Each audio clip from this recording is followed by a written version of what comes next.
Well, what gave rise to the functional silos or these functional departments? Silos, I mean, as the slide says, it is compartmentalized operating units or separate or functionalities within the organization. Because the work of an organization is very complex and requires a lot of tasks, a lot of specialties, at the very beginning, management thought the best way to organize is to organize around these functions. Group people that do similar work together. And originally it was like horizontal silos. They said some people need to do planning, others are going to organize, third will staff, will determine what human resources we need, others are going to monitor and direct and manage, and there are people who will coordinate the work of these different groups together, and of course we have to report and budget in terms of accounting. So the purpose of creating these functional silos was to break the complexity into smaller manageable tasks, and also to assign people who do the same kind of job to the same functionality. Each function will be responsible for a specific set of tasks, whether they are planning, organizing, staffing, directing, coordinating, reporting, and budgeting. So as you can see from the figure, we have broken down the organization into these set of functions and grouped people who perform the same functionality together. They also observed that you also have layers of functionalities within the organization. So it's not just these functions, but we have top management, we have middle management, and we have lower level management.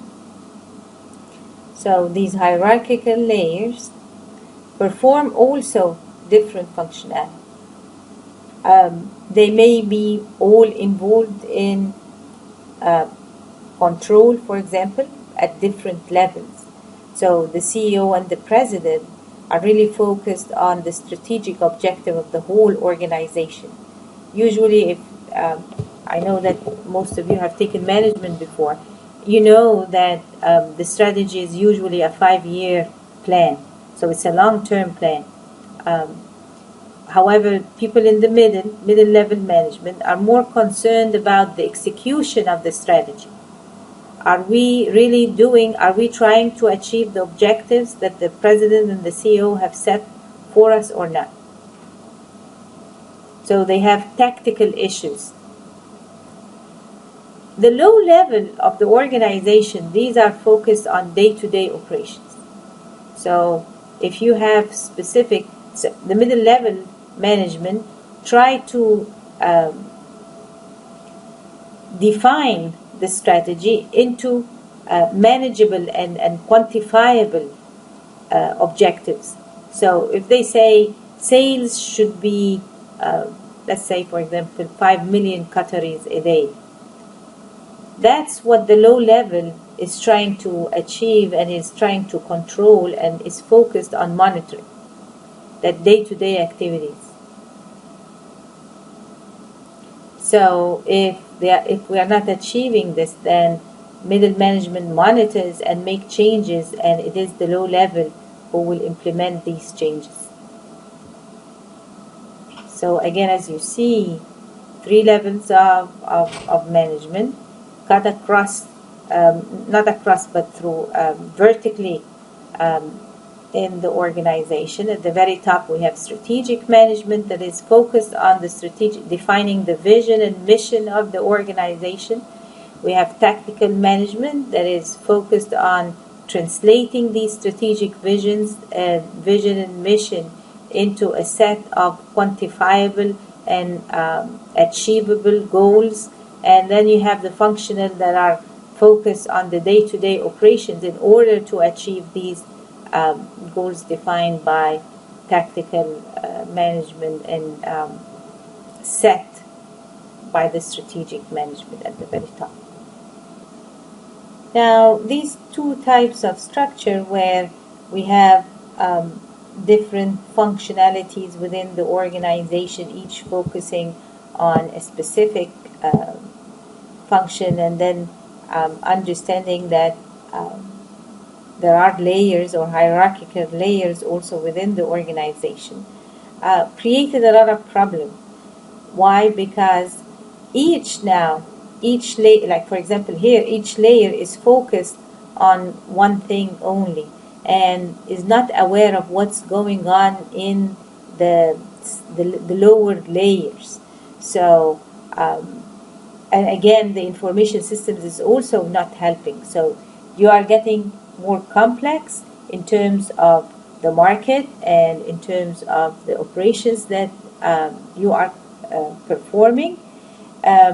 You have a lot of responsibilities and a lot of tasks assigned to you at each of these levels because of the complexity, but you don't have information sharing and integration across the organization, or vertically or horizontally.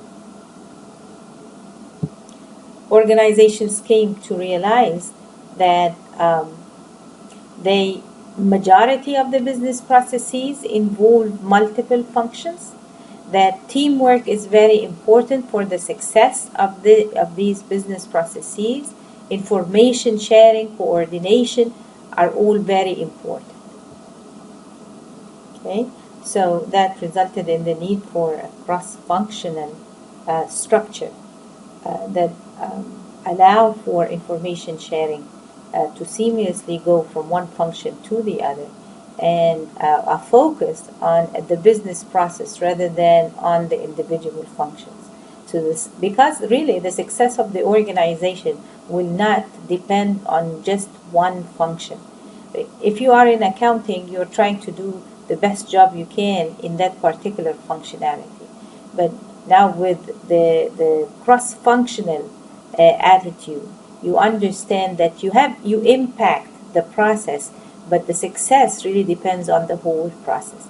You get to see the impact of your work on the whole business process and how you have to perfect and share everything with the next step and the next set of activities for them to move forward and go forward.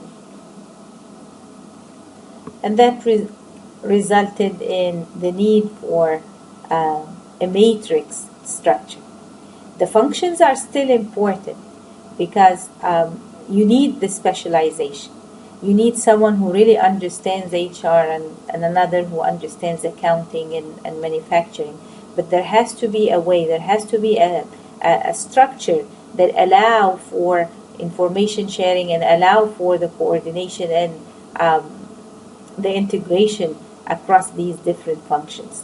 And that resulted in the matrix structure is the same as a project structure, where people, when trying to solve a problem, people from different functionalities come together and work together in order to solve that problem or to support a business process.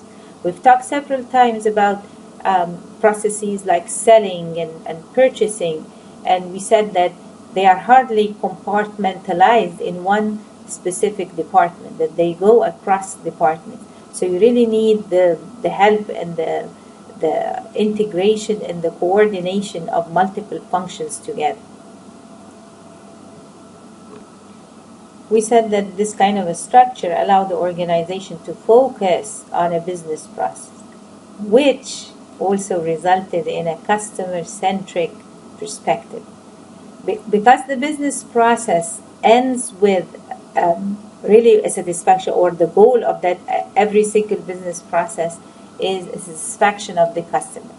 That's your lifeblood. The satisfaction of the customer will translate into increase in profit, increase in revenue first, increase in profit, and will sustain that. If you get your customers, or if you satisfy your customers, then and they are fully satisfied, and you continue to do that, then they stick with the organization, and you sustain your competitive edge within the market. So just to recap, we said that Organizations were originally structured around functionalities. So we had planning by itself, controlling,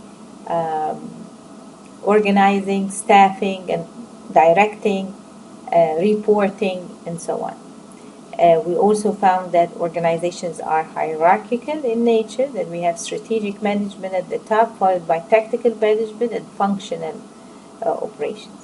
When we focused on each individual function, that resulted in lack of information sharing, and a lot of inaccuracies occurred within the organization. We slowed down the business process, and that resulted in the need for a matrix kind of an organization that focuses on the business process rather than on a specific functionality, and also bring together people or resources from multiple functionalities in order to solve business problems and deliver high quality business process.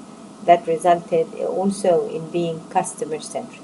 Now let's see how the evolution or the evolution of the structure also led to the evolution of the IS system.